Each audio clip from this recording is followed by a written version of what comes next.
Hai semuanya. Kembali lagi ketemu dengan Anastasia Retno Pujiastuti, edukator PRH Indonesia yang suka bercerita. Hari ini kembali lagi dalam rangkaian cerita rakyat Indonesia. Karena Indonesia sangat kaya dengan segala cerita yang berbobot dengan nilai-nilai yang baik. Hari ini kita ditemani dengan teman-teman baru. Nah, tapi tetap yang setia adalah Ice menemani saya. Hari ini kita mau dengar cerita dari Jambi. Judulnya Si Kelingking. Kenapa sih kok si kelingking? Begini ceritanya. Zaman dulu hiduplah sepasang suami istri di Jambi yang kesepian, mereka tidak punya anak.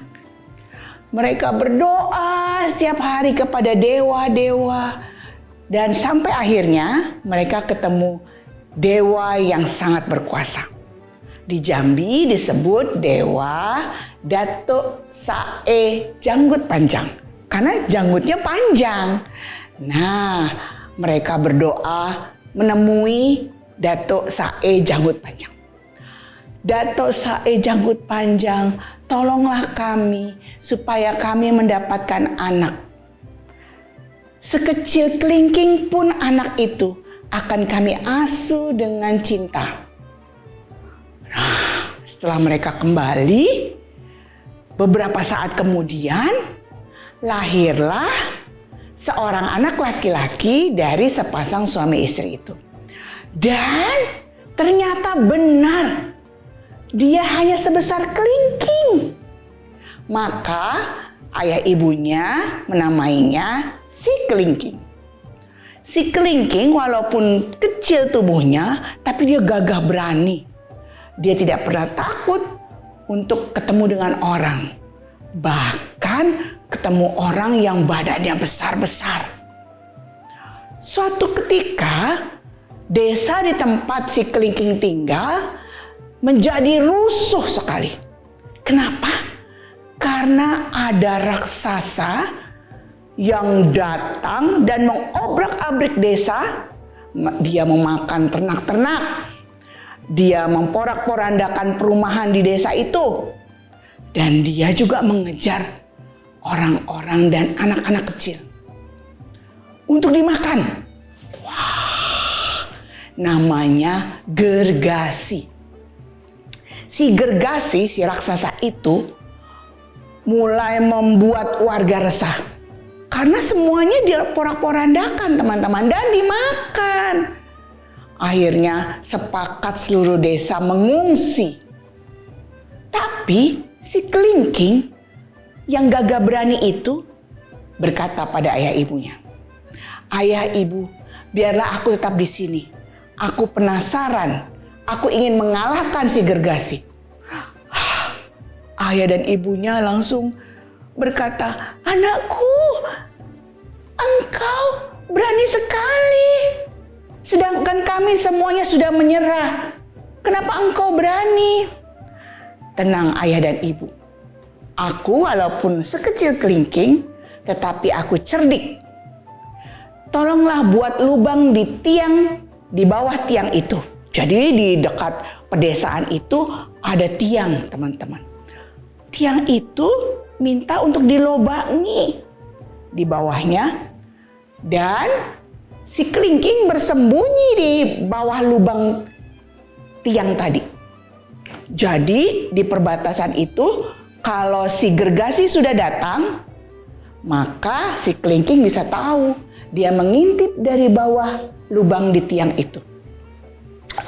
Orang tuanya kemudian merelakan. Baiklah kelingking, kami akan meninggalkanmu. Hati-hati ya nak. Dan kelingking pun setelah dibuatkan lubang kecil di bawah tiang tadi, dia bersembunyi di sana, ditutup dengan daun. Dan sore itu datanglah Gergasi. Pruk, pruk, pruk, pruk. Si kelingking sudah melihat dari jauh. Wah, dia sudah datang. Lalu si Gergasi mulai melihat kiri kanan. Sepi sekali desa ini. "Hai manusia-manusia, kemana kalian?" Lalu si Kelingking menjawab, "Aku di sini." Si Gergasi bilang, "Mana ya? Ada jawaban, tapi tidak ada orangnya. Di manakah engkau manusia?" "Aku di sini," kata si Kelingking. Semakin penasaran si Gergasi, dia keliling-keliling. "Wah, mana ya? Ada suaranya? Mana ya? Mana ya, Cia? Mana ya?" Lalu akhirnya si Gergasi mulai deg-degan. Wah, jangan-jangan kampung ini berhantu. Dia mulai deg-degan dan dia mulai teriak lagi sekali lagi. "Tunjukkan di mana engkau manusia." Lalu si Kelingking menjawab lagi, "Aku di sini." Akhirnya si Gergasi ketakutan. Disangkanya suara itu adalah suara hantu. Dia lari, dan dia tidak melihat di depannya ada jurang besar dan dalam. Akhirnya si Gergasi masuk ke dalam jurang itu, sampai ke dalam dan mati. Akhirnya desa itu menjadi tenang kembali. Si Kelingking mencari ayah ibunya dan bilang, "Ayah, ibu, penduduk desa, jangan khawatir, aku sudah mengalahkan si Gergasi. Dia sudah mati di dalam jurang itu." Wah, semua rakyat desa senang sekali. "Wah, hebat sekali ya, terima kasih Kelingking, engkau hebat sekali." Nah, karena semua senang Kelingking sudah menyelamatkan, kemudian penduduk desa bilang ini, "Hai Kelingking, karena engkau gagah berani, sebaiknya engkau beristrikan seorang putri raja. Cepat, datanglah ke kerajaan dan pinanglah putri raja." Wah, si Kelingking juga berpikir, "Oh iya ya, aku akan meminang putri raja." Lalu dia meminta ayahnya dan ibunya untuk meminangkan putri raja untuk dirinya. Ayahnya karena sangat sayang pada Kelingking, kemudian memberanikan diri datang kepada raja. "Paduka Raja, maafkan hamba. Hamba mau melaporkan bahwa keadaan desa kami sudah tenang karena berkat si Kelingking anak hamba. Hamba kesini hendak meminang putri raja untuk anak hamba si Kelingking." Raja sudah tahu ya, dan raja marah. Enak saja si Kelingking itu. "Putriku tuh sangat cantik ya. Aku tidak sudi memiliki menantu sebesar Kelingking. Pulanglah, bilanglah pada Kelingking bahwa raja tidak setuju." Ayahnya sudah, aduh, sudah beruntung aku tidak dihukum. Baiklah, aku bilang sama Kelingking. Lalu dia bilang sama Kelingking, "Kelingking anakku, sudahlah, lupakan impianmu itu. Raja tidak sudi memiliki menantu seperti engkau. Sudahlah, kita cari lagi lah yang lain saja ya, nak." Tapi Kelingking sudah pada keputusannya. "Aku ingin putri raja. Datanglah kembali, ayah." Ayahnya dengan berat hati datang lagi kepada raja. "Raja Paduka, mohon maaf, hamba kembali." Dan demikian pinangan kedua, pinangan ketiga, pinangan keempat, pinangan kelima, dan pinangan keenam, ayah Kelingking ditolak mentah-mentah oleh raja untuk meminang putrinya. Dan akhirnya ayahnya kembali ke desa dan bilang, "Anakku, sudahlah, tidak perlu lagi ketujuh kalinya." Tapi Kelingking memaksa. Akhirnya Kelingking datang sendiri ke kerajaan itu. "Paduka Raja, hamba Kelingking, ini adalah kali ketujuh hamba ingin meminang putri raja." Raja diam saja. Sudah terlalu marah. Lalu datanglah putrinya yang cantik jelita. Rajaku, ayahanda, hamba tahu bahwa Kelingking adalah pahlawan untuk di desanya. Dia amat sangat berani. Hamba sangat kagum padanya. Hamba bersedia menikah dengan Kelingking. Hah? Raja kaget. Anakku yang benar saja. Nah, tapi karena sudah disebutkan, sudah dibilang oleh si putri raja, maka raja bilang begini. Baiklah, aku setuju, tapi ada syaratnya. Syaratnya engkau Kelingking harus membuat jembatan emas dari rumahmu menuju istanaku. Harus dari emas. Dan hanya boleh selama 14 hari, 14 malam engkau mengerjakannya. Tidak boleh lebih dari 14 hari. Bila dalam waktu 14 hari jembatan itu belum ada, maka hari ke-15 engkau akan dihukum. Tapi bila engkau bisa menyiapkan jembatan emas itu di hari yang ke-15, maka kita akan mengadakan pesta 7 hari 7 malam untuk pernikahan putriku dengan Kelingking. Wah, Kelingking langsung bilang begini. Ya, aku sanggup. Ayah dan ibunya ketakutan karena kalau tidak terlaksana di hari ke-15 justru akan dihukum si Kelingking. Akhirnya mereka kembali ke desa. Hari pertama belum ada. Hari kedua tidak ada. Hari ketiga belum nampak. Hari keempat tidak terlihat. Jembatan emas tidak ada. Hai, nama saya Anastasia Retno Pujiastuti, biasa dipanggil Nana. Saya edukator PRH Indonesia.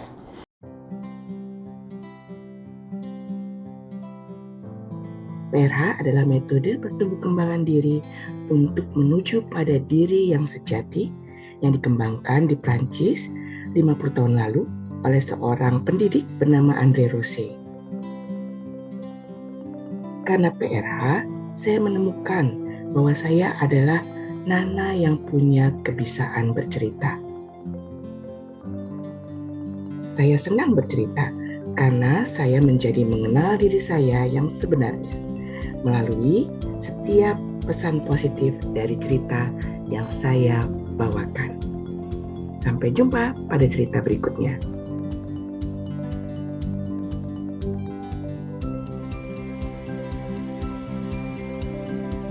Ada sampai hari ke-13.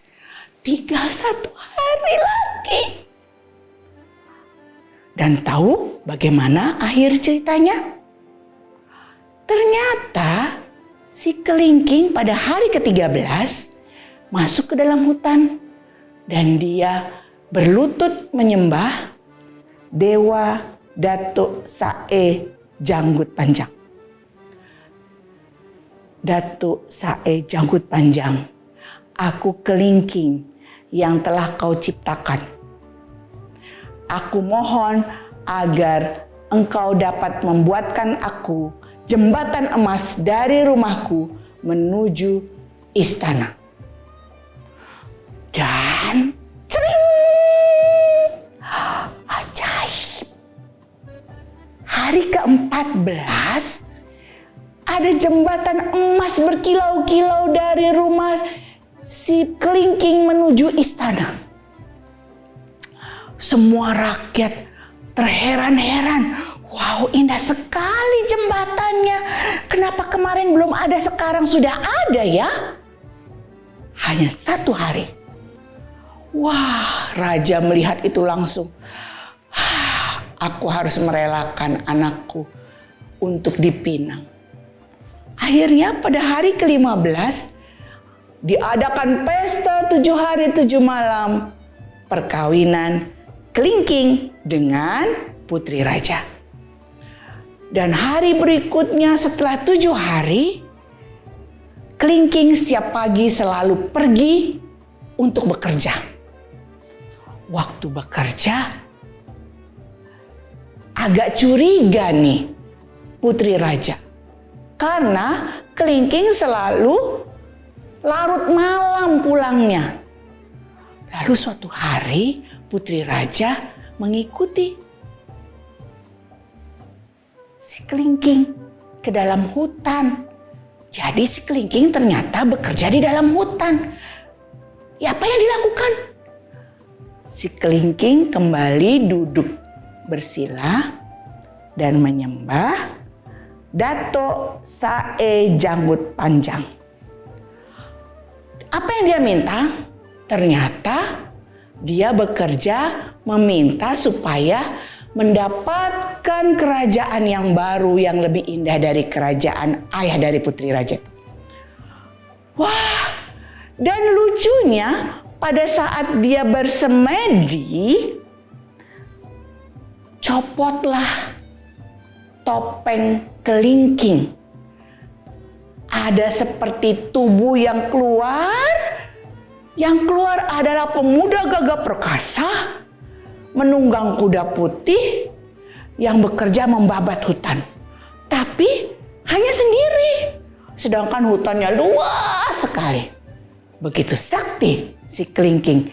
Ternyata dia adalah seorang pangeran gagah berani yang menjelma menjadi kelingking. Akhirnya putri raja diam-diam mengambil selongsong kelingking yang ada di tempat bersemedi. Dia masukkan dan dia buang di sungai. Malam itu si kelingking kembali ke tempat bersemedi. Dia mencari-cari, mana selongsong kelingkingku ya? Mana selongsong kelingkingku? Dia langsung berpikir, pasti ada yang mengambilnya. Dan muncullah istrinya yang cantik jelita itu. Hamba yang mengambilnya. Hamba ingin supaya tuanku tetap menjadi yang seperti hari ini. Akhirnya karena sudah hilang selongsong kelingkingnya, yang terjadi adalah putri raja bersanding dengan pangeran yang gagah berani dan berkuda putih.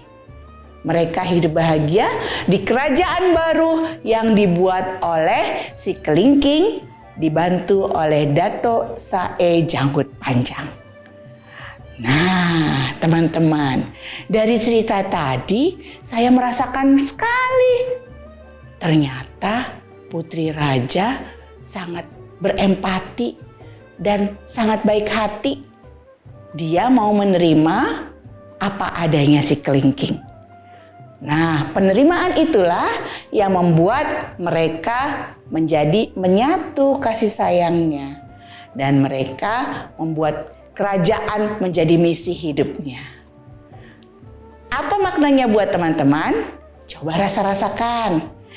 Nanti kalau ada cerita lagi, teman-teman pasti bisa menjadi lebih kaya di dalam hati. Sekian dari saya, sampai jumpa lagi dengan cerita yang lain. Dah.